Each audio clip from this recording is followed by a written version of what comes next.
சாத்தான் அன்னைக்கு ஊர் மக்களை பயங்கரமா கொண்டுகிட்டு இருந்துச்சு.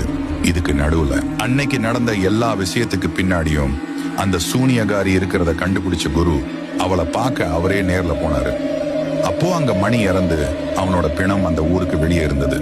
அதை பார்த்த குருவால இதை நம்பவே முடியல. அப்போ அன்னைக்கு உயிரோட வந்து அந்த சாத்தானோட ஒப்பந்தம் போட சொன்னது மணியே இல்லைன்னு குருவுக்கு புரிஞ்சது. இதனால உடனே குரு அந்த சூனியக்காரி தங்கியிருக்க வீட்டுக்கு போனாரு. அங்க அவ குருவை பார்த்ததும் ரொம்ப நக்கலா சிரிக்கிறான்.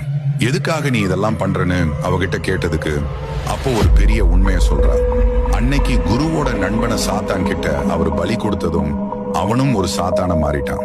அதுக்கு பிறகு நான் அங்க போனப்போ அந்த சாத்தான் உன்னை பழிவாங்க நினைச்சது. ஆனா இந்த பூமியில அது திரும்பவும் வரணும்னா சரியா 18 சின்ன பசங்களோட தலைய அந்த பாழடைஞ்ச வீட்டுக்கு பின்னாடி இருந்த கிணத்துல போட்டு சூனியம் பண்ணணும். அதனாலதான் அதுக்கு முன்னாடி ஐடி செலார் பை பண்ணணும்னா நம்ம நெல்லை தமிழன் தான் சொல்லுவேன். அவரோட குரூப் லிங்க பயோல இருக்கு, உடனே ஜாயின் பண்ணிக்கோங்க.